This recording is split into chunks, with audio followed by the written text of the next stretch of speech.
You're listening to the Round the Blind podcast with Ben and Levi. Thanks for tuning in. Be sure to hit subscribe for more content. Now let's get started.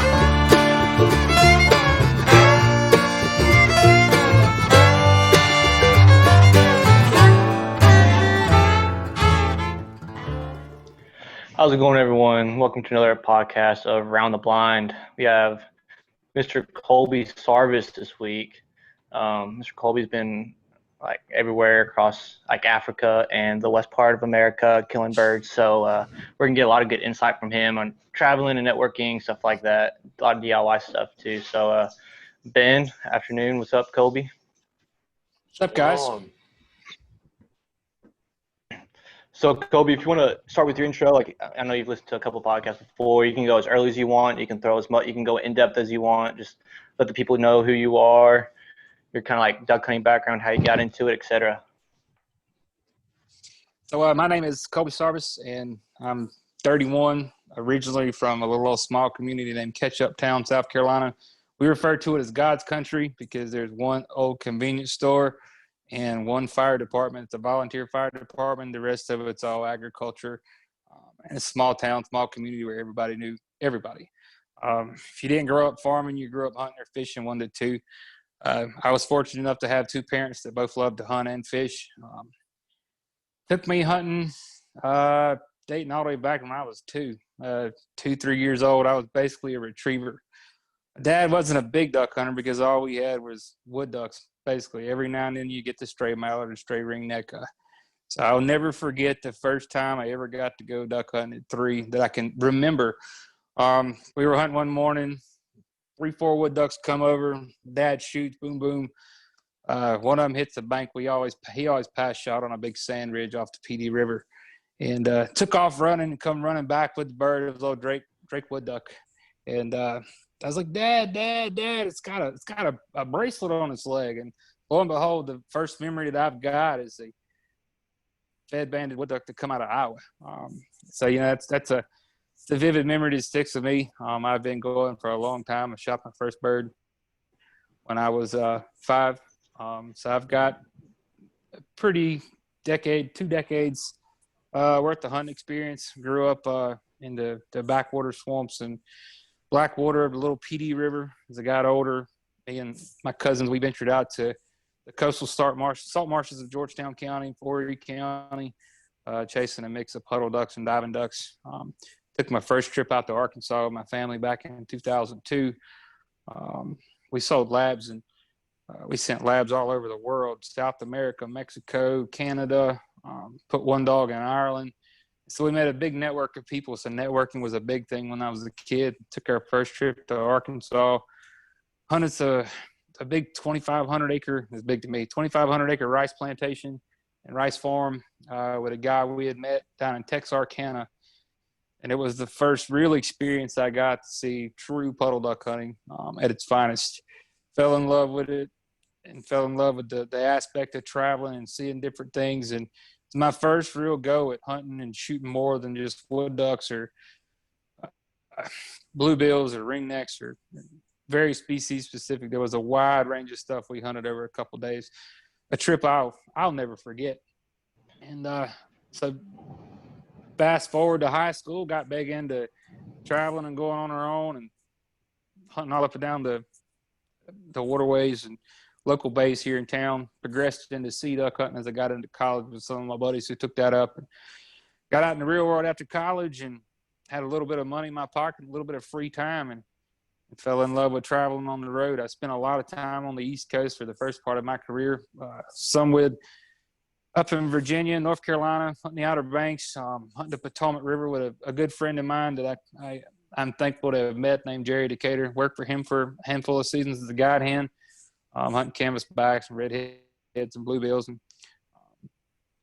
around 2017, 18, one of my best friends from here in Florence, where I live at now, we got big into the UWC Hunt 41 type deal where, hey, let's take off and see if we can go do the whole Hunt 41, UWC 41, whichever challenge you choose to follow, and try to go and shoot off 41 huntable birds in the continental 48 in Alaska and North America, basically. So we took off and hit the road first week of January 2018, right after the big freeze. We put about 6,000 miles on a vehicle through the course of 3 weeks from the state of Massachusetts, New Jersey, Florida, Virginia, you name it. We were all up and down the I-95 corridor, hunting anything from common eiders and white-winged scoters with Randy Drago.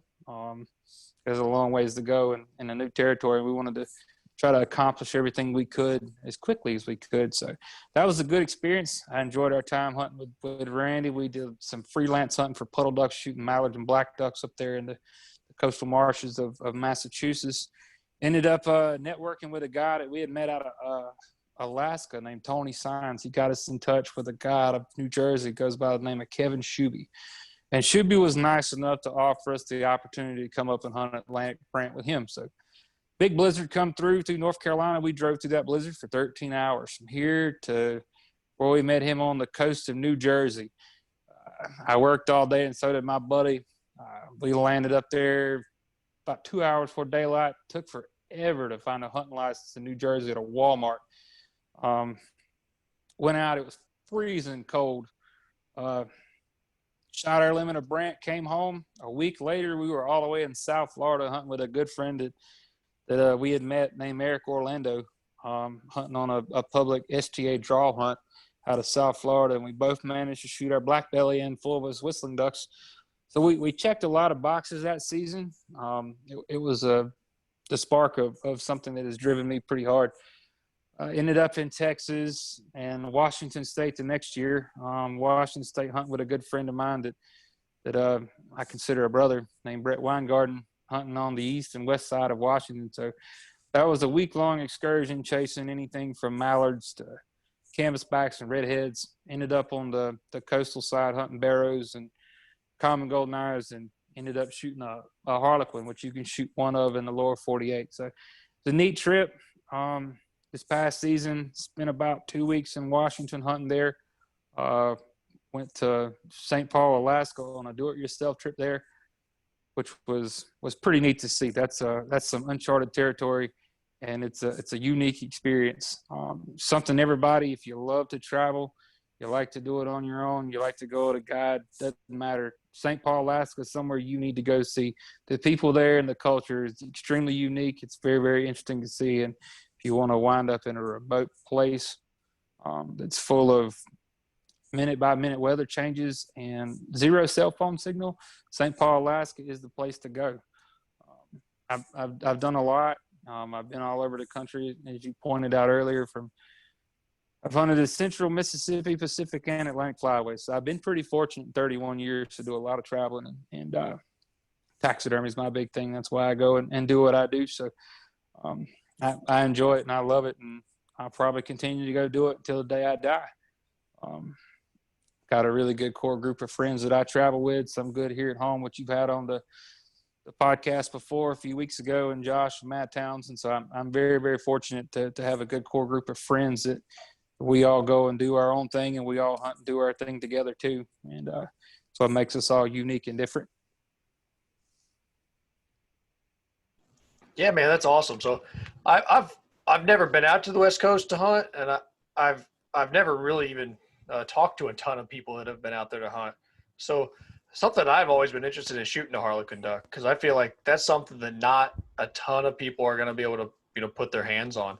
And so what's it like going after the harlequin? I mean, were you actually set up going for the harlequin, or did it just kind of come in where you're out sea duck hunting for scoters or whatever? So my two years that I have gone and hunted harlequins in the state of Washington, both have been different and unique experiences. One time this year we lay out boat hunted for them. But my first experience out there, it was we hunted on a big kelp bed, towing a long line of decoys. Basically, a couple spots you could anchor up, a couple spots you just have to drift with the tide because you're in 75, 80 foot of water. So it's a unique experience. You're pretty much in the Pacific Ocean. You don't see a lot of them, but you'll see 200-300 of them. And I'll never forget the first one that we had come in. He come in and landed at about 80, or not 80 yards, about 40 yards, just at the end of the decoy line. And so you can only shoot one in the state of Washington. The state of Washington permits you one bird per year as part of their sea duck harvest. And so big, pretty drake and hen come in, they land. You sit there and you glass them with binoculars because you want to make sure, like we are as a trophy hunter, you get one bird. You want to make sure that one bird is perfect in terms of color, its plumage.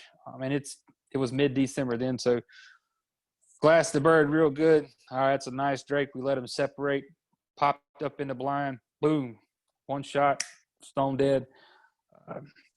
Cut the decoys loose, took a dip net, drove over to it, and it's if you're a trophy hunter and a 41 species hunter like I am, and you're big on that, it's a surreal moment. I'll never forget holding that little old tiny blue and red and white bird. It's breathtaking at a minimum, and it's the culmination of lifelong dreams and goals to go do something that you never dreamed to do. And most people who travel go to Alaska to shoot them. So I was privileged, and one of my best friends was privileged enough to 2018-19 season. We were privileged, or 2019-20 season, we were privileged enough to go and do that and shoot our first one in the lower 48. Now, you can shoot them down in Oregon. You can shoot them in some of the Midwestern states like Idaho and I think Montana, where you can actually shoot 7 of them a day if you were lucky enough to find 7. But Washington limits you, and for good reason. There's not a giant population of them, so it's a good quality control measure to make sure that the resource isn't depleted. But I encourage anybody that wants to go and shoot one. It's a unique experience. The layout boat hunting opportunity this year was very, very, very, very fun, very, very unique in itself. Got the privilege of watching, I don't know, I think it was 5 or 6 good friends of mine that met me out there, met my buddy Brett. He was good enough to take them. I got to watch them shoot their first harlequin. It's like watching kids at Christmas, man. They sit there and they pick that bird up and they put it in their hand, and you watch grown men nearly break down and cry. You know, it's a unique experience. I encourage everybody to go do it. Something that I enjoy. But yeah, man, that's awesome. So what are some of the benefits to going out to the Pacific Flyway over, taking a trip to Arkansas or North Dakota or places like that? So for me, I'm a species hunter and I'm a big diver and sea duck fan. Not knocking puddle ducks. I love to shoot puddle ducks. I love to watch those work, decoy and call and enjoy all the things that places like Arkansas and North Dakota bring. North Dakota is basically the duck factory in the lower 48. And you get a unique opportunity experience there, dry field hunting, pothole hunting. Arkansas is the Major League Baseball of green timber. To hunt mallard ducks, you compete against some of the greatest callers in the world. And I've gone and done that too. And that's a unique experience. It's one thing that I think every waterfowler should experience, whether you like puddle ducks or not. It'll put true competition and true hunting in its hardest form in your face as far as puddle ducks go. The West Coast, Washington State in particular, because I have not had the fortune yet to go down to Oregon, but Washington State offers, in my opinion, the largest opportunity and the largest variety that you can get in terms of species to hunt. You go from one side of the state on the east side where you shoot 7 mallards, 7 wood ducks, 7 widgeon a day, if that's what you want to go do. You can go shoot your 2 cans, your 2 redheads, your 2 greater bluebills, and a ringneck, or you can go shoot 7 common golden eyes. Some areas you can go find 7 Barrows golden eyes if you're lucky enough, and they come down certain times a year. Travel across the state. You go get in your Barrows and common golden eyes, your white wings and surf scoters. There's a few black scoters there, common scoters, you're going to refer to them as, in localized areas. A good many old squaw, and then your harlequin. Those are your big ticket coastal birds. And then you got a lot of puddle ducks there too. You'll see huge numbers of widgeon and pintail along the coast. It's a unique thing to see. And then scattered all across the state are big geese, ranging from your westerns and your Vancouvers all the way down to your small minimas and cacklers and Aleutians. So you have a wide variety of opportunities to go hunt. You got some of the greatest waterfowl history you can get on the Puget Sound. Hunting the Columbia River, you have access to the Snake River in some places. And so there's a lot of wetlands, a lot of opportunity. And from my experience, what I've seen, there's the hunting pressure there is nowhere close to the eastern half of the country. It's a 7 bird a day limit, 105, 107 day long season. The opportunities there are endless. Now, it takes work, takes a lot of scouting to stay consistent, especially if you want to stay consistent on just the species you're intending to target. But it's a waterfowl rich area, man. Washington State's one of the top producers on average for your daily bag limit per hunter between ducks and geese. It ranks in the top 10. I know I would put it in the top 5. California, I think, is number 1 in sheer terms of numbers. But the pressure on the West Coast, in my opinion, is a lot less, and your bird numbers are a lot greater. You have a lot of habitat, a lot of public, state, and federal land that is refuge for birds. They take good care of their migratory birds on the West Coast, from what I have seen and the people that I've met. And the sheer volume and numbers are astounding. It'll blow your mind to go there and wake up on a Saturday morning and take off and go hunt the Columbia River and hear 3 gunshots off in the distance and shoot 42 birds between 6 guys in 2 hours and go home. So it's a unique experience and one that I treasure a lot, something that I'll go do every single year because in my opinion, it's the greatest opportunity for what I like to do and the things that I enjoy. But that's just me. Everybody has their niche thing that they enjoy. And the West Coast and the Pacific Flyway, hands down, in my opinion, is the place to go if that's what you're looking for. And if you're a puddle duck hunter, who doesn't want to go shoot 7 mallards a day? I mean, that's right. Just, yeah, man. I mean, I would dream to be able to go shoot 7 mallards a day. All right, man. So you've asked about, or you've mentioned hunt 41 or hunting 41 and trying to capture all 41 species. So so from my perspective, if I was doing it, I wouldn't count anything but drakes. So how many people you run into that they shoot a hen and they try to throw that species on there? Okay, so I'll be honest with you. I am that guy. I've shot a model duck, and due to unforeseen circumstances, I've always ended up being that guy that can't kill a Drake model duck. But most people that I've met count Drakes only. I don't know many that don't.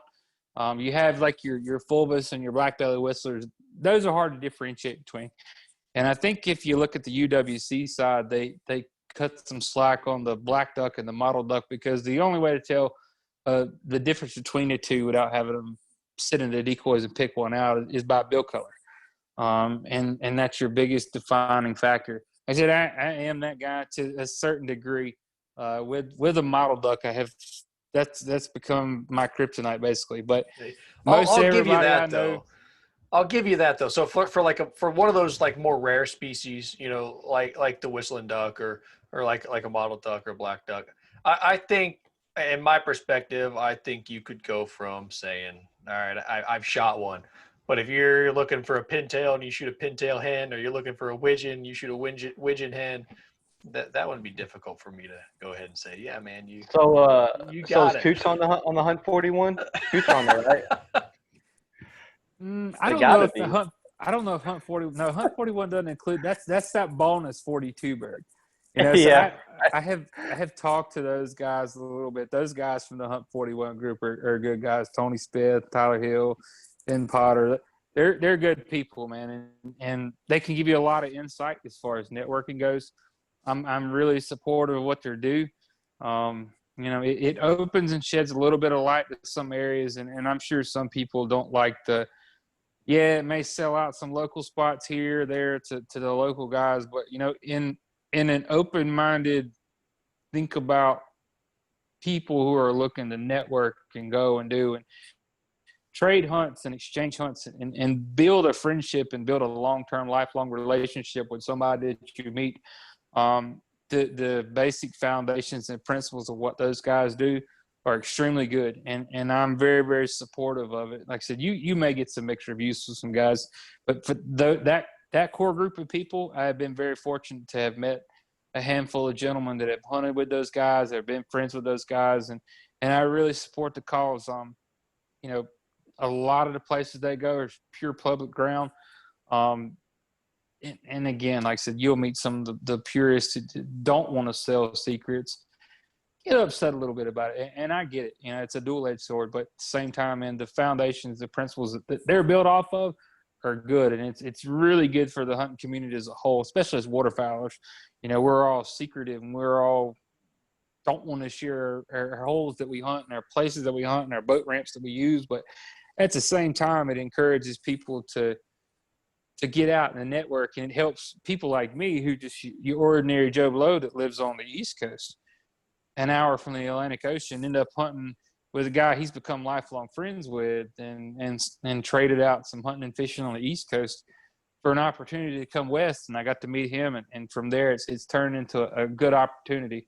I've had a chance to take a lot of people from home that have wanted to go, and you know, now he's starting his own official guide service where he's actually taking people who want to go, want to pay to hunt. You know, so it's turned into something really good that I've got to be a part of. What turned into just trading out hunts and then taking people off pure generosity turned into an opportunity to make some money. So he can go do what he enjoys, to take people at a fairly affordable rate to go hunt things like a harlequin or a Barrett's Golden Eyes. And you know, the Hunt 41 community will send you a lot of places to go do a lot of things and meet a lot of good people, and network. And I think that's important. We as hunters owe it to ourselves to be kind to others and be courteous and treat each other with a lot of respect and try Absolutely, to do the right thing. And the principles that they are built off of are good. Just my opinion. They still require you to shoot drakes to count, I think. Don't quote me on that, but I'm pretty positive they do. So Ben, how does it feel that like everyone that we've had on the show, including me, has shot a black duck except for you? Look, man, that is not the truth. That is not the truth. Look, so Ben, that is a low blow. Listen, that is not the truth. So listen here. So Levi and I were set up on the riverbank, and we have right up at the mouth of a creek. And I mean it's shooting light. I mean, like, we had just checked the watch. It's shooting light, and we could barely even see the edge of our decoys, but it's shooting light. So we get this duck come barreling in on the left hand side, and so we open up. We thought it was. No. Hold on, Levi's input here doesn't matter. So No, so we get this duck come barreling out of the side. I mean, it's almost out of the decoys by the time we realize it. We both pull up, and I'm not gonna lie, we both shot 6 shots, and the bird, you know, finally went down on the last shot. And so the day before, I had shot all the ducks, you know, and so Levi was struggling the day before. So I say, hey man, I think you got that one, you know. So I'm thinking it's a gadwall. just by the way it came out, you know. I'm thinking it was a gadwall just by the way it buzzed the decoys real quick and was picking back up and going out. So I get out there, I pick up the bird, and I was like, son of a bitch. It's like, I told this dude he shot it. It's my bird. So we argued back and forth, and I finally felt bad. I was like, I shot all the ducks yesterday. I'll let him have it. So that is not the truth. Levi's the only one who hasn't shot the black duck, but he's been allowed to keep it. Okay, buddy. No, that's a hen mallard. Right. Shout out to Josh Townsend. That's the infamous hen mallard that we have. That Levi got to know the Townsend boys and me through from the hen mallard. Mainly Josh. I just picked it up and ran with it because Josh told me the whole story behind it. So at that point, it's time to run with the running joke. It's a good one. Absolutely. So Levi has Levi has 2 running jokes on that black duck. You want to hear the real story? So I'll tell you the real story. So it came from my side, and then he said cormorant, trying to throw me off. So I would pick up my gun to shoot. That's not the truth, man. And he started shooting, and I'm like, oh, okay. Then I shot, and then first shot, it went down. And then he told me it was a black duck. I didn't believe him because like 2 weekends before we were with the guy, and he told he told the guy that he shot a banded mallard. He got him all worked up, and he threw it in the boat, and there was nothing there. So I'm like, yeah, okay, this guy's just pulling my leg. Oh, you talk about the fake band joke as a side note. So a good buddy of mine, his name's Josh Medlin. We went to Texas a couple years ago to shoot cranes, sandhill cranes. Ribeye to the sky is not a lot. Those are extremely good. He's one of their pintail forever. And South Texas full of pintails. So we're sitting out. It's this guy's birthday. He's like 55. Really and truly, he's like 35, but he looks 55. So we give him a hard time. So this big flock of pintails come in. There's probably 6-8 drakes in it, a couple hens. We cut loose, boom, boom, boom, drop 3 of them out of, fake band guy over here. I keep one on my keychain all the time. And I'd already give it to the guide. If we shot one, he went out to pick it up, put it on this bird. So I haul butt out the blind because we done picked up and left where the original setup was that morning. And we picked up and moved to another blind in this pond we were hunting. So I take off out the blind. They go on the long dog retrieve. I don't mind being a dog because I know what's coming. Pick up this big, old, beautiful stud pintail drake, make a perfect mount on the wall, slip this fake fed band on the leg. I come walking back with that one and 2 more in my hand. I was like, which one of them birds you shoot, Josh? I shot the far one. You son of a bitch, shot a banded one. I can't believe it. And, man, he tore up. Tears in his eyes, couldn't hardly talk. 48 seconds later, maybe 49, Facebook post holding this bird with the band hanging on. Worst part, I still got the screenshot. Greatest birthday present ever. Finally killed a Drake pintail and it's banded. So me and my buddy Troy are dying inside. Had not let this guy know for a minute that it's a fake band. Fast forward 8-10 hours later, it's been on Facebook all day. We're 2 time zones behind pretty much from home. We got to get in the car to go get something to eat that night. I was like, man, did you try calling that band in? Yeah, dude, I keep getting information not valid. I can't find it. Did you ever notice that the band had some BS writing on it? What? It's fake. I slipped it on. Happy birthday, buddy. It sounded like a Jerry Springer show after that. He was not happy. I still got the picture from getting the middle finger, him holding that fake band. So, if you ever go hunting with me and you get a banded bird, be careful. Well, that's what's so funny about whenever I did that thing with the black duck with Levi is Levi and I had hunted maybe 6-7 times together. So like we knew each other, but he was still at that point where he was still kind of like getting used to me. I was still trying kind of getting used to him. So I think it was like 2 or 3 times later we had hunted, and he's like, "Hey man, like when you did that black duck thing, I'm not gonna lie, I thought you were serious."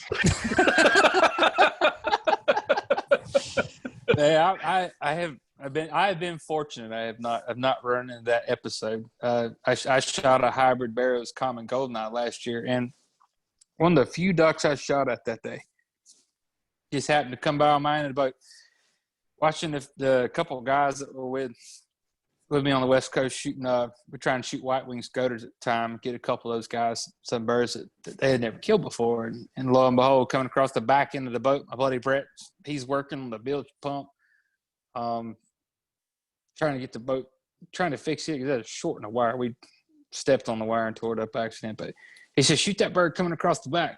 I hopped up, boom, boom. Shoot it. He goes, man, I said, man, that's a common. He said, no, man, that was a bear. I said, no, that was a common, man. That thing had a green head. We went back and forth, but I didn't think nothing of it. A few minutes later, we got to go pick it up, and lo and behold, it's a hybrid. Only bird I shot the whole day, shot twice. And so every now and then accidents do happen, but I have run into a handful of those moments that you guys share. The unique birds that I've killed, I've been fortunate enough that I haven't had to share those moments with people. But I've been there. It's not an easy pill to swallow sometimes. So the picture we use for the podcast, I killed all of them. The two mallards, the black duck, and the goose. I killed all of them that day. So. No, Here we go. So this is also not true. Levi's You killed lying, man. you killed the one mallard. All right. I did kill one mallard. So He's Thank you for giving going you to get my credit for goose one that day, mallard. too. I did not do as bad as he was claiming I did. Thanks for paddling half a mile for that goose too.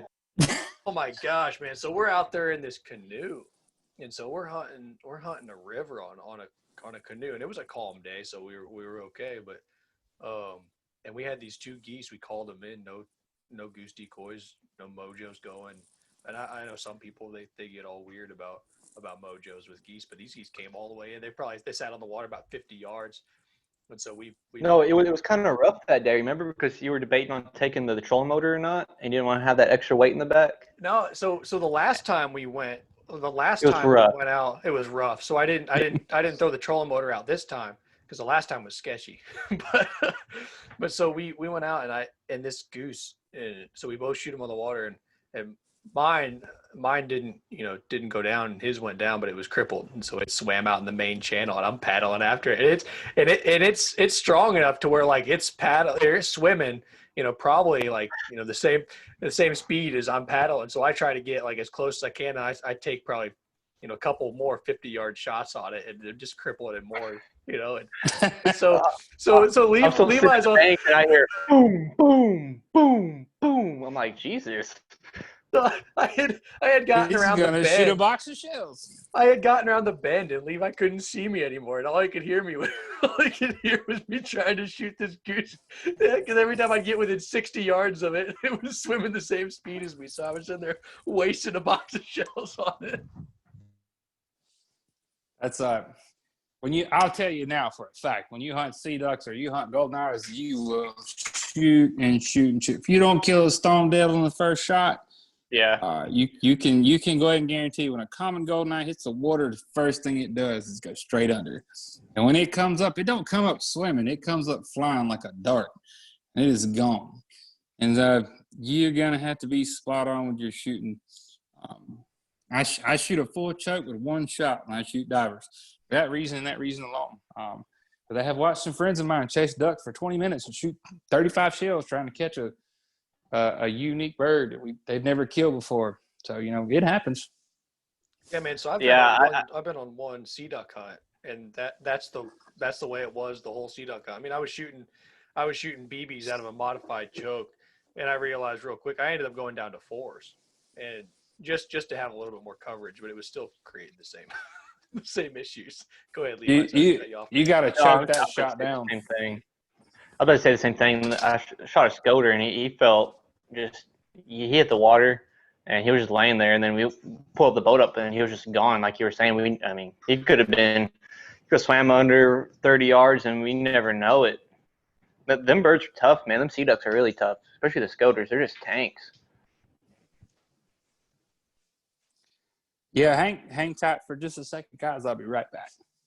I'm not going anywhere. Yeah, you're good. We need to get together, do another Virginia duck hunt, man. That was fun. Yeah, or just hunt again, man.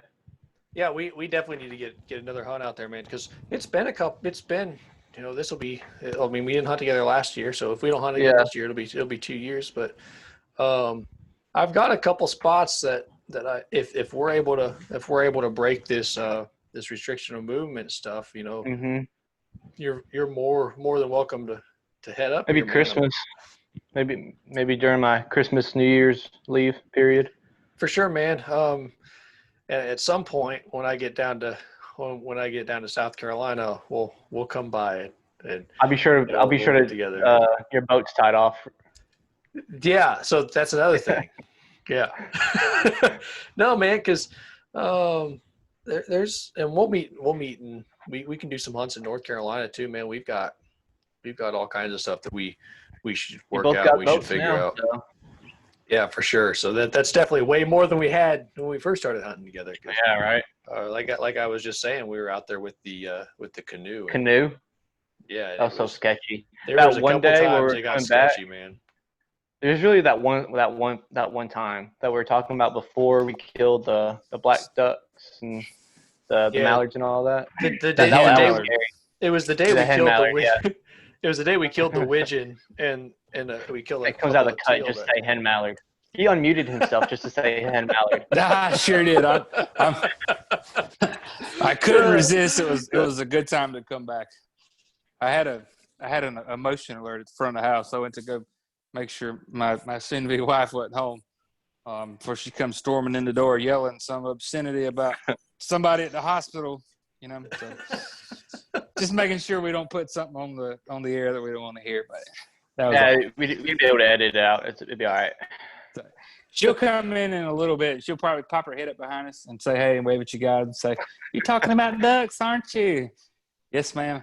I figured y'all have fun. And she'll disappear. Go play with her two cats. And Did she go hunt with you? Or is she kind of like, it doesn't really Lord, interest her? no. I can't even get her to go ride on a boat hardly. Really?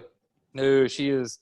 So this is straight out of downtown New York, like fashion model, bougie, as she calls it.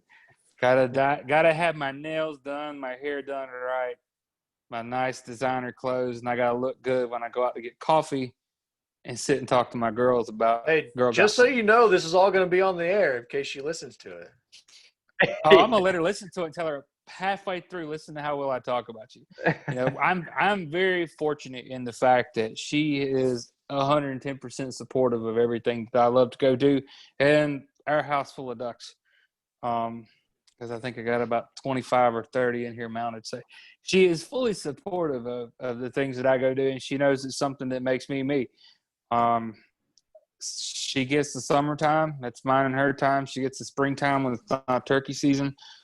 We do our holidays and stuff together, but I think I have missed I've missed my birthday with her twice, hunting in January, being gone out of town, where I spend a lot of time at work on holidays. But she's supportive. She loves it. She likes to look at my ducks. The gadwall behind me, from the live feed. Yeah. That's her duck. It's mounted in her position. I was going to get it standing. She's like, it's got to be flying. I like that. That's my duck. So that's her duck. Don't be fooled. It's not mine. It's hers. But I'm very fortunate. I've got a good soon-to-be wife that's supportive of all my poor decisions to chase ducks everywhere. So Yeah, man. she'll hear the back end of this conversation, and I won't be in trouble anymore. So it'll all be good. That's so my definitely wife, she wants to go. She wants to go, but I'm not gonna like what we were talking about last week or with David. I want a high hunter appreciation, right? I want that high satisfaction. So when I do take her out, it's like almost I want to pretty much guarantee birds or a deer or a turkey when I take her. That way, she'll enjoy it, want to go again. So she went with me to the West Coast, but when we went to the West Coast, it wasn't for duck hunting. So she's always wanted to go ride snowmobiles. And my buddy that lives there, they've got a cabin down in Oregon. So we went over this past February and spent 4 days and rode sleds up and down these 9,000 foot hills, and she was in heaven.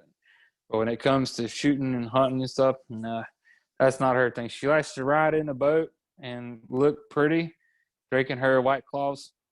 And that's about it. There's no hunting or no fishing. No. She's more of a, oh Lord, what's the Lily Pulitzer? That's it. I better not forget. So, never heard of it. Don't tell your wife that you know what it is. You'll be expected to buy it. Right. It's bad for your hunting choices, I can assure you. So that's an important part as a traveling waterfowler. And we touch base. I'll give you a little insight on Alaska and what that was like.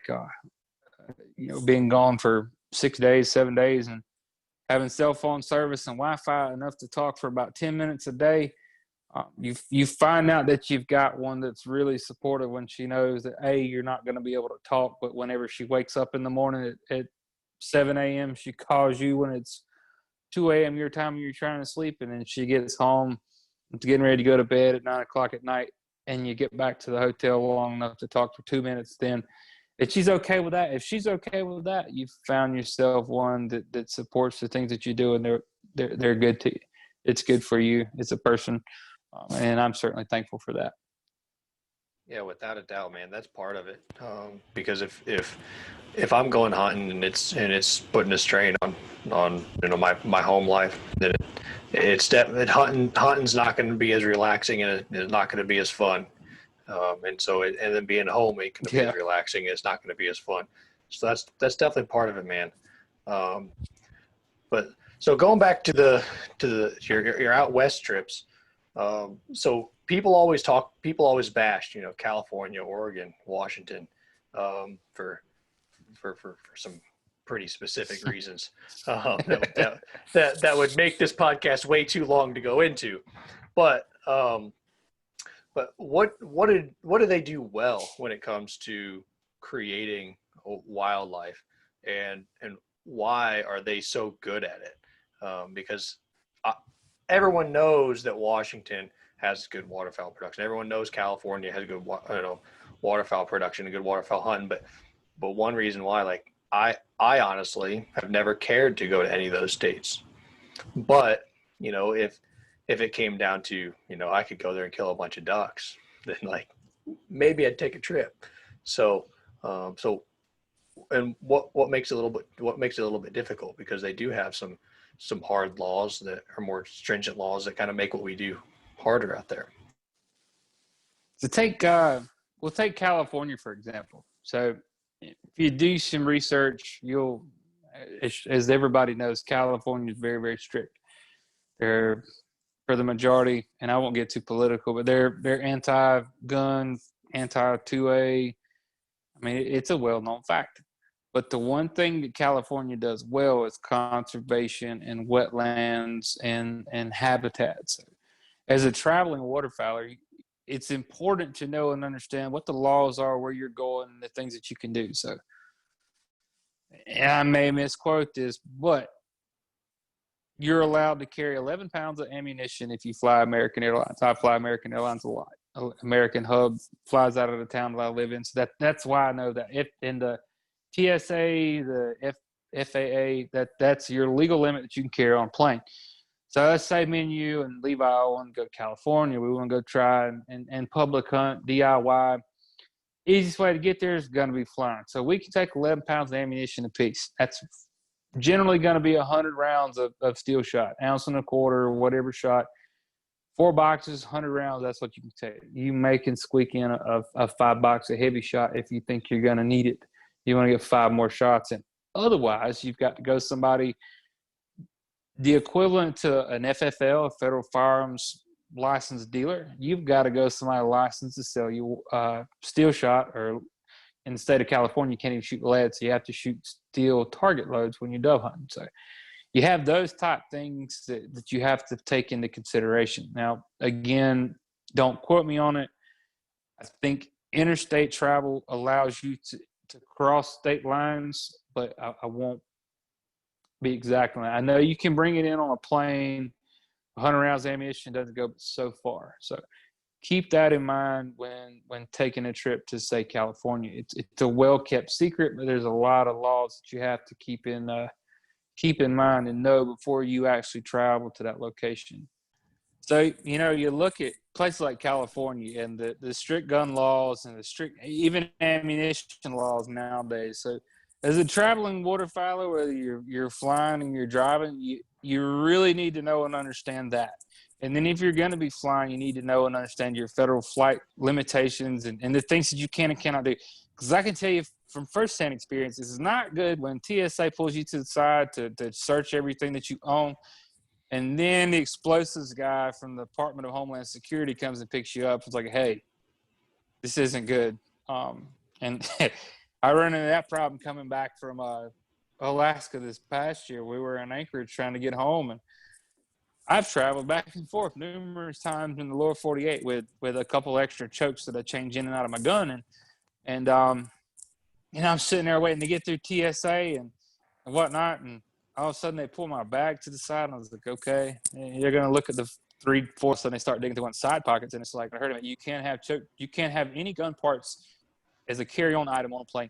Okay. Well, if you do me a favor, I'll go back and check this book bag so you don't throw that in the trash, because it's a lot of money.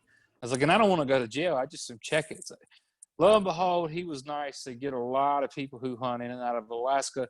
And so it made for that experience fairly easy. But, I have been through some hour and a half long checks through Seattle.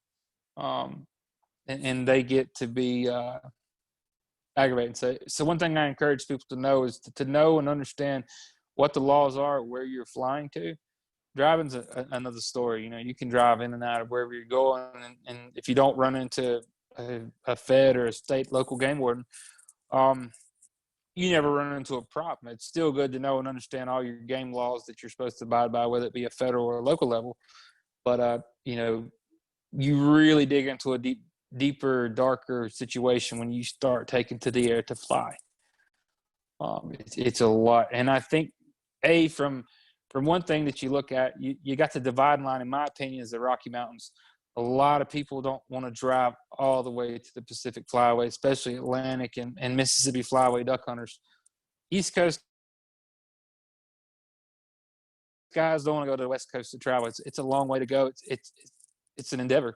And if you don't have a good connection there, somebody that's got some gear that you can use and people that you know and you can network with, it's a long haul.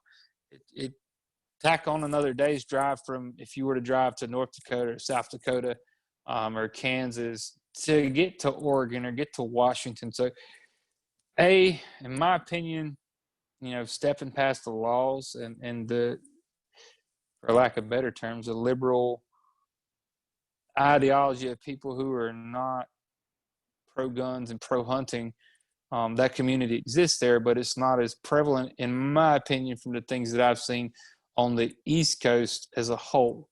You have your areas that are, but at the same time they're not. So the access to it is limited, and people can shoot and do the same things from the Rockies east. So it keeps people from going west because you have the differences in mentalities and the differences in gun laws and ammunition laws and the things that you encounter on a day-to-day basis that you and I are not accustomed to, and you and I are not. We don't believe the same way they do, per se, from some standpoint. So, it discourages a lot of people from going.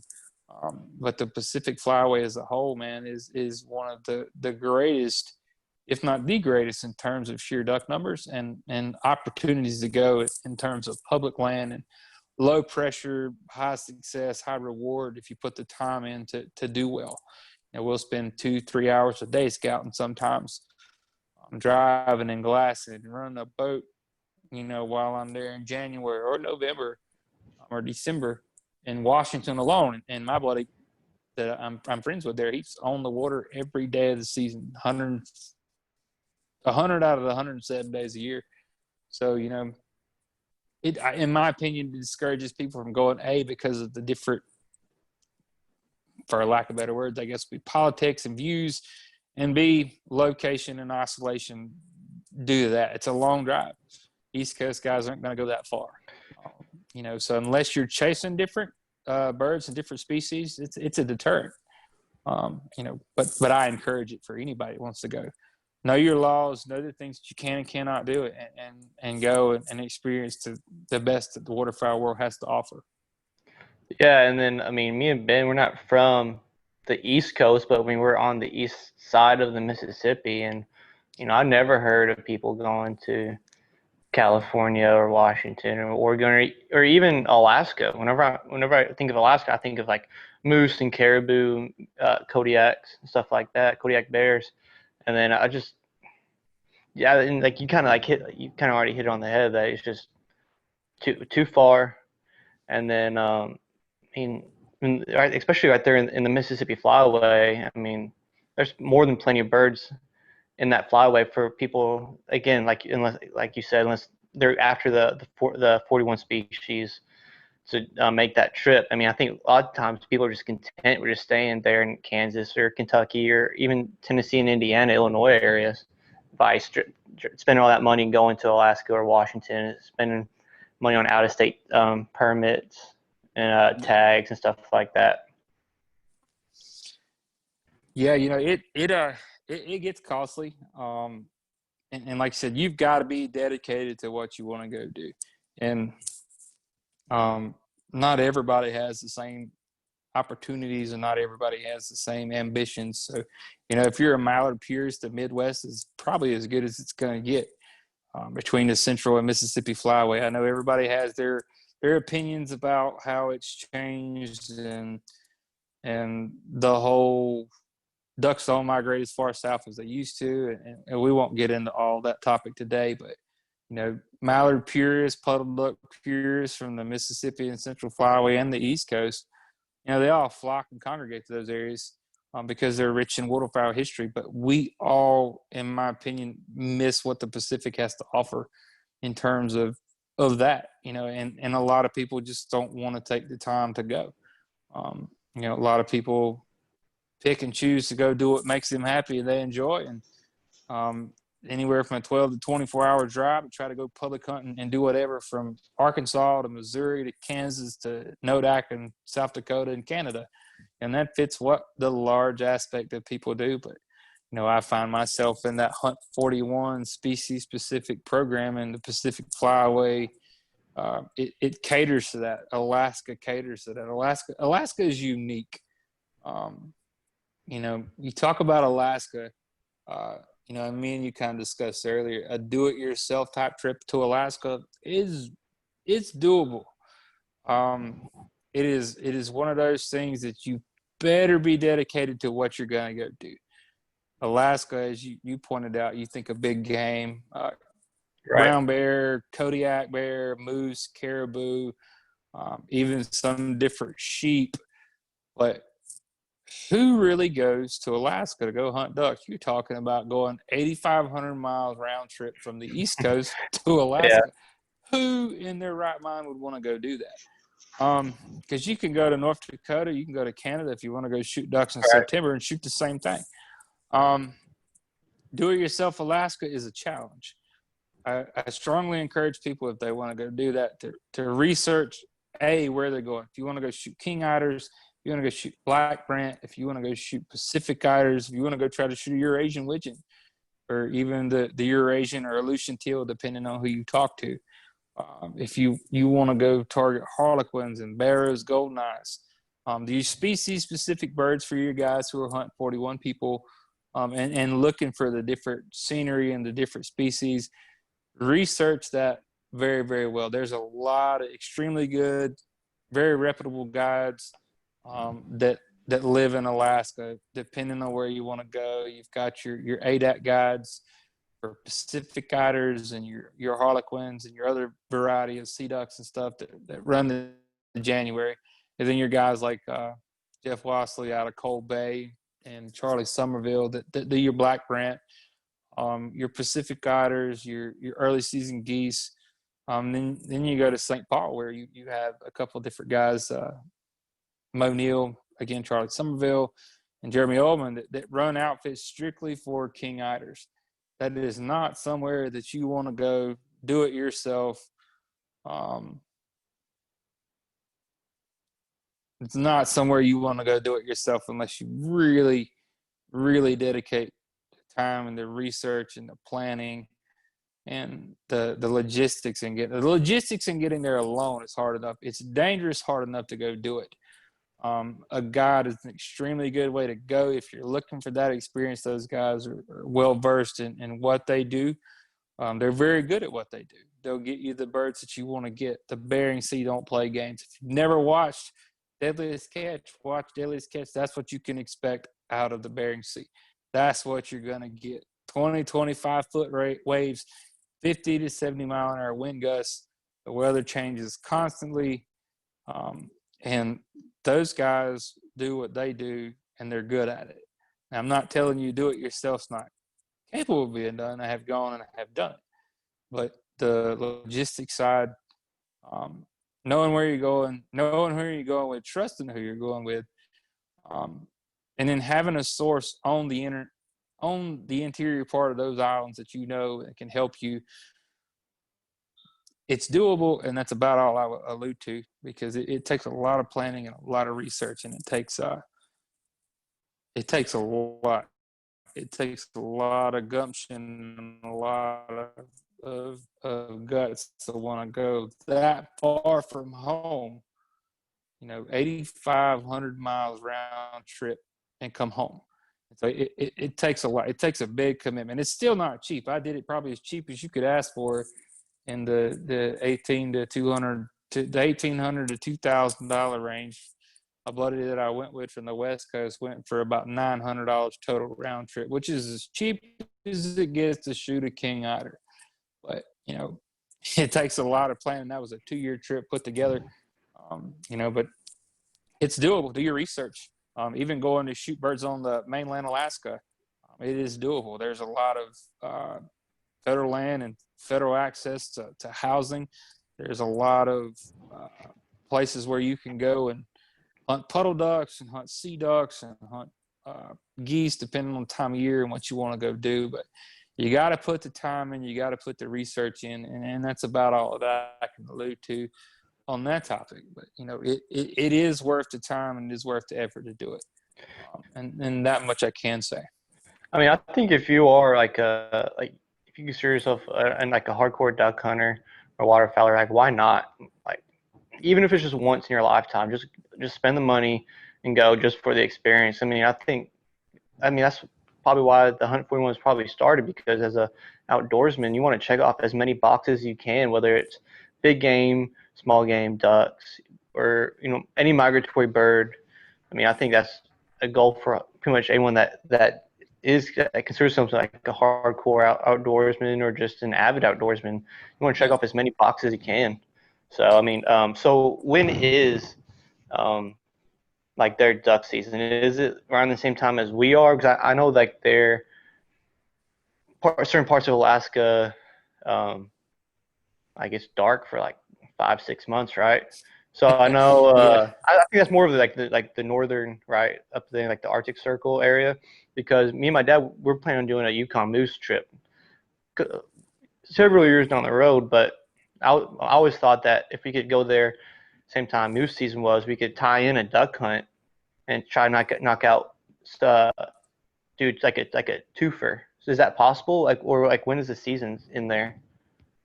So it all depends on what unit that you're going to and what part of Alaska you're going to. The mainland side, from what research that I've done, they have a September and October in the November season, and then by November it's cold. It's freezing cold, stuff's freezing over, it's solid ice.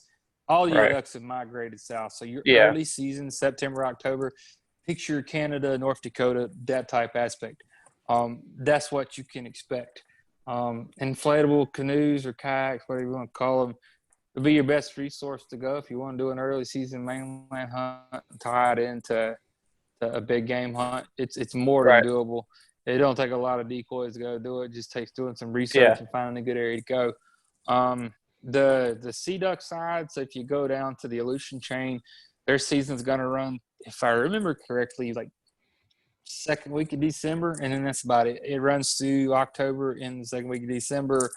Then it runs out. It gets too cold, or your birds have migrated off, for the most part, to Cold Bay and Eisenbeck Lagoon, Nelson Lagoon, that area. Your season closes there. Now you can go all the way to the end of the Aleutian chain to Adak, the last inhabited place in the United States, where you'll find an old military base and a bunch of abandoned houses. Their season actually runs the longest, just like St. Paul. They're in, I don't remember the unit number. I think it was 11 or 12. Don't quote me on that. But theirs actually runs to the end of what the Pacific Flyway times do. Last week of January, last Saturday of January 31st. I think it's moved to the 31st now. But so they all vary, and depending on where you're going to go, you'll find out, what your seasons are then. They have the long, extensive Pacific Flyway season limits and the liberal time frame. They just don't have the birds because it gets cold and they leave. The king otters don't show up until January in big numbers, and that's because your Arctic Circle starts to freeze and it forces them south, or west actually, to Russia, where they go and then they make a big loop around the Arctic Circle. So it's a timing thing. But it's more than doable to go do. It's just a matter of where you're going, what your target is, and figuring out what time of year you're going to be going, targeting the moose or targeting the caribou, and where you're going to be at, and whether or not the season's in. It's logistically possible, right? Hands down. but it takes a little research. Just depends on where you want to go. Yeah, man. So one last thing that I want to ask you. I know we're kind of taking up a lot of your time here, man. But one last thing that I wanted to ask you was, you mentioned Canada a couple of times. So what's the difference between taking a trip to, like Alberta or Saskatchewan or somewhere along the lines of that versus going to Alaska? I know you're going to have a difference with like sea ducks and that kind of stuff, but so you say that, you go to the Pacific and you have the sheer, amount of ducks out there that you can kill, but versus, I know there's a lot of people who want to go to North Dakota, but they also say, the amount of ducks that are up there, they feel like, they're only going to be able to kill a fraction of the amount of ducks that they end up seeing. But if they go to Canada, they'll be able to kill more ducks. They'll have a higher limit, that kind of stuff. So what's the difference? Have you been to Canada? And if you haven't, or if you have, what's the difference between going to Alaska versus Canada? So for me, I'm not a brown duck shooter. I could care less about shooting brown ducks. Canada is 8 birds a day, whereas the lower 48 is 6 or 7. Not knocking Canada, got zero problems with Canada. It's on my bucket list of things to go do. Big open fields, early season birds, that whole deal, that whole idea of field hunting, mallards and pintails and geese and snow specks and Canadas. People go to Canada just for the sheer volume that you're going to see. And in my opinion, that's the misconception between Canada and the west side of the country. What's the difference in 6, 7, and 8? 2 to 1. You can shoot 6 birds on the East Coast, shoot 7 birds on the West Coast, and don't quote me on it, but I'm fairly positive you can shoot 7 ducks a day in Alaska. Alaska actually has some very unique and different limits to the way they're structured. But for me, I'm just not a brown duck shooter. I've never wanted to want to go to Canada every single year, like a lot of guys who are big puddle duck hunters. But in my opinion, I would pick the West Coast because their season comes in mid-October, just like North Dakota, I think, comes in September. But their season comes in early. You can go over there, you can shoot 7 birds versus 8. If you don't want to get a passport, you don't want to leave the country, go to the West Coast. You can do the same thing on the West Coast as you can there. It's just a matter of where you want to go and what you want to do. Alaska doesn't get a lot of light and a lot of information put out in the world, but Alaska is in theory no different than Canada, whether it be Saskatchewan, Alberta, Manitoba. You think about it in terms of your breeding locations and breeding grounds. Canada has one of the largest breeding grounds, of anywhere. It's basically the duck factory. But Alaska's the same way too. Alaska has a lot of habitat, a lot of prairie, a lot of tundra that birds go and migrate to and they nest in. So you get the same opportunities as you would in Canada and Alaska early in the year when your birds are all brown and they're new and you can go shoot a high volume of numbers. I think the biggest reason people don't go to Alaska is because it's a long drive. If you're an East Coast guy, why would you drive twice as far to go do the same thing you can go to Canada for and shoot 1 more bird a day, whatever the geese limits are? I think it's more of a limitation thing. And the fact that Alaska is landlocked and it's the dedication and take some time. But if you wanted to go on a personal mission and a personal trip to go see something new and unique and different, it's not expensive to ship decoys up there. It's not expensive to carry them as a check bag.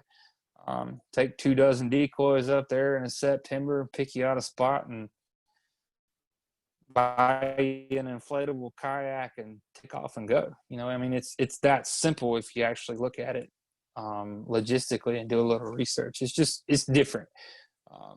And for me, I go for a different reason than most people would. But like I said, I'm not a brown duck guy. I'll go to North Dakota. I was supposed to go to North Dakota this year, but work's going to get in the way and interfere with that. But North Dakota would have been a unique experience to share with your buddies and your friends. And same thing as Canada would be today. Did I make the trip to Canada?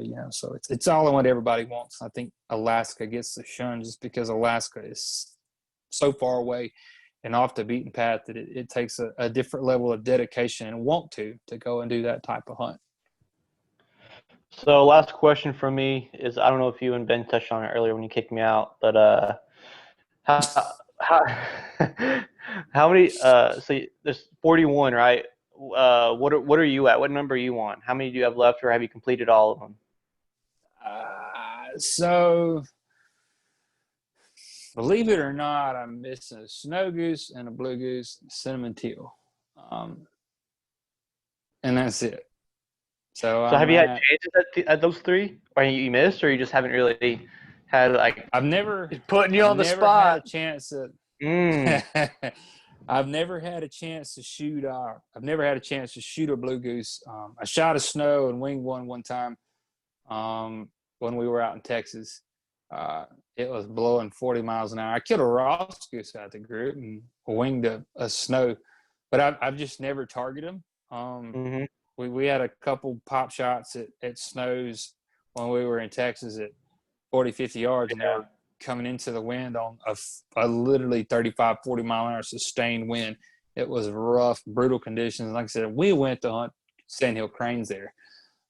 I've just never been given an opportunity to shoot a blue, never targeted. I'm not a goose hunter. I take that back. I'm also missing a cackling goose, which is a miniature Canada. Never had a shot to shoot one of those. What about the cinnamon? Have you had chances at that? Because I've always heard that those are kind of the right time for those.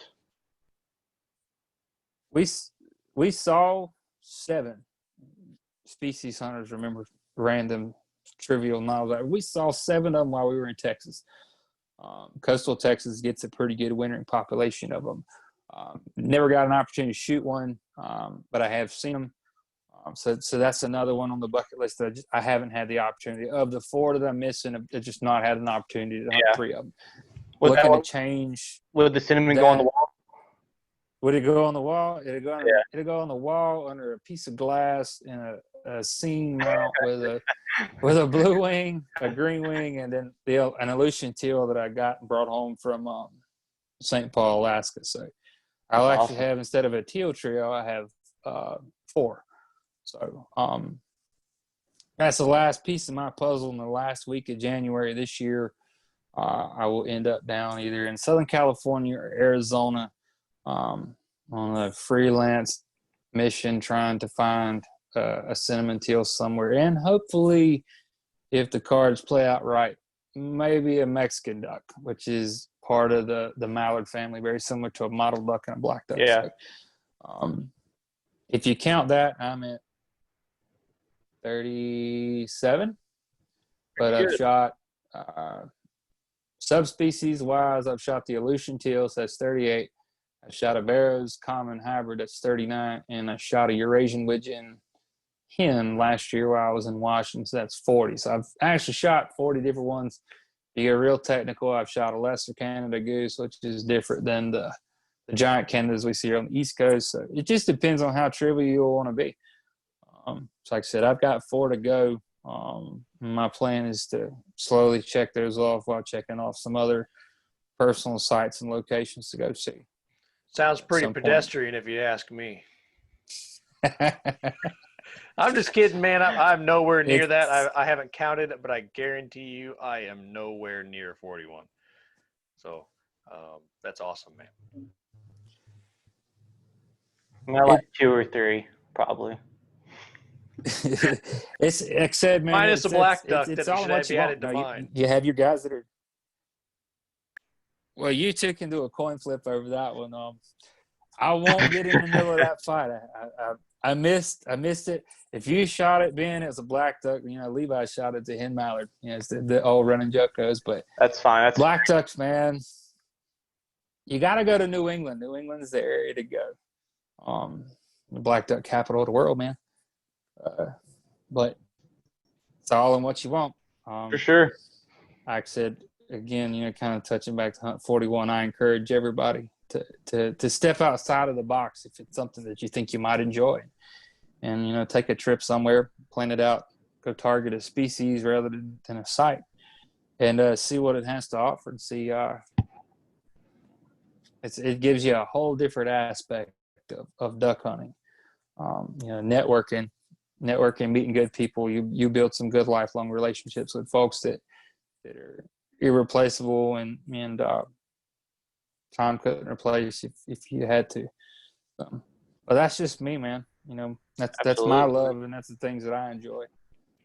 There's my common hider that you guys haven't seen, but that's a big bird. Yeah, about 3.5, 4.5 pounds. Just depends how big. You should see the Pacific hider. Those are 6 to 7. So that's on my bucket list. That's at the end of it. That's another logistics thing. So, that should about wrap us up, guys. Yeah, man. I don't want to take up any more. I know y'all are gonna go out to eat. So, got any last words or words of wisdom for the people listening before you go? 2 things. One, if it comes in on the right side of the blind, shoot first so the guy to your left doesn't claim your duck. I'm just kidding. I'm just kidding. 2 things. Step outside the box. Take some chances. Go see some places and do some things that you've never seen. It'll open your eyes to a whole new perspective in terms of waterfowling. Don't sleep on the Central Flyway, and definitely don't sleep on the Pacific. The opportunities there are unlimited. And as secretive as duck hunters can be, the world of Hunt 41 and your other groups of guys that network and help with your species and travel into different places, I encourage guys to go and do that thing too. Trade hunts and offer guys in different locations a place to come see what you do, show them the things that you do, and it'll open doors to unique opportunities and locations that provide a lot of opportunity and great things that you only get from those areas that you're unique to. Take a harlequin or cinnamon teal or black ducks, whatever it is. That's my bit of advice. That's the things that I encourage people to go do, and I hope people will do that and take it to heart and see it for what it's worth. Absolutely, man. Well, again, we appreciate your time coming on here talking ducks with us. And once you fulfill your 41, please post it on the page. Show the nice people what the Pacific Flyways are really all about, and how pretty them birds really are for the people that haven't had a chance to really dissect and do research on the Alaska, right out west, not just North Dakota. But yeah, man, good luck this season. Hope you get all 41, man. I appreciate your time, guys, and I appreciate you having me. Absolutely. Anytime you guys want to go get you some birds for the wall in late January, let me know. I got a seat on a plane and a boat seat that you can share, and we'll go enjoy the Pacific Flyway together one day. Absolutely. Absolutely, man. Y'all have a good night, man. Thank y'all. I appreciate it. You too, man. Sir, thank you too. That was Mr. Colby Sarvis talking to us. And we really appreciate his time, like we were saying. And he's a very experienced hunter when it comes to y'all heard him. He's been hunting duck hunting since he was like 3 with his parents. So he's definitely been all over the place and put in his time, put in his effort. So guys, if you really are thinking about doing a trip out there, I'm sure if you reach out to him on Facebook, he'll be more than happy to answer any questions you have. So yeah, for sure. And also you can join the Public Pursuit Waterfowl Facebook page. He's also a member of that page. And there's always waterfowl communication going on there. People posting pictures of dead ducks. So if you popped on there all the time, and there, it is nonstop. That page is nonstop people, like Levi said. So you pop on there. Even if Mr. Colby Sarvis is not available, the other day somebody tagged me to talk to them about duck hunting in Missouri. Someone was looking at taking a trip there. So if you pop on there, Colby Sarvis will definitely get linked if you ask about who's about taking a trip out west. So yes. And unfortunately, Levi made me tell the full story of what happened to the black duck. I didn't want to do it. I never shared that at the public. I always felt Levi. I always made Levi feel like he shot the duck himself, but he made me tell the full story. Hey, no matter what you say, at the end of the day, you handed the bird over to me. So I felt bad for you, man. You had a rough day the day before. Yeah, okay. No, I didn't. I always shoot straight. All right. Yeah, right, man. But yeah, man. So we learned so much. But every week. we're creeping. Yeah, man. It's just because like I mean I've been wanting to go to Alaska just for big game since I could remember. So these guys going to Alaska killing just moose as tall as houses and just caribou. Caribou are so pretty, man. I love caribou. Oh my gosh. And it's just I've always wanted to go there. You go out there for like a week and rent a cabin out in the wilderness.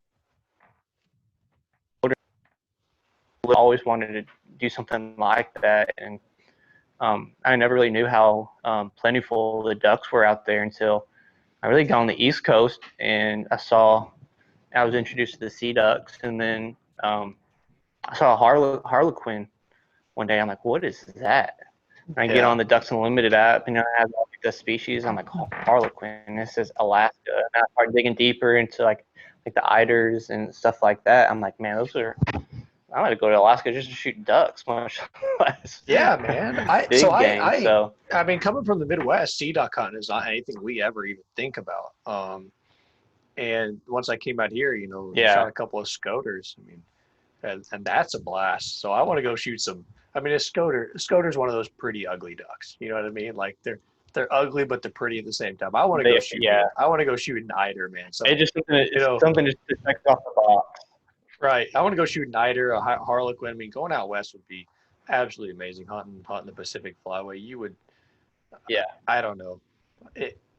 I feel like it would be something you couldn't compare. But like I said, I've always been kind of against going to any of those states just because I have no desire to. But if you can take me out there and kill me a bunch of ducks, I'm going to be happy, man. But yeah, we'll definitely have to link up with Colby one year and say, hey, man, how many seats you got left?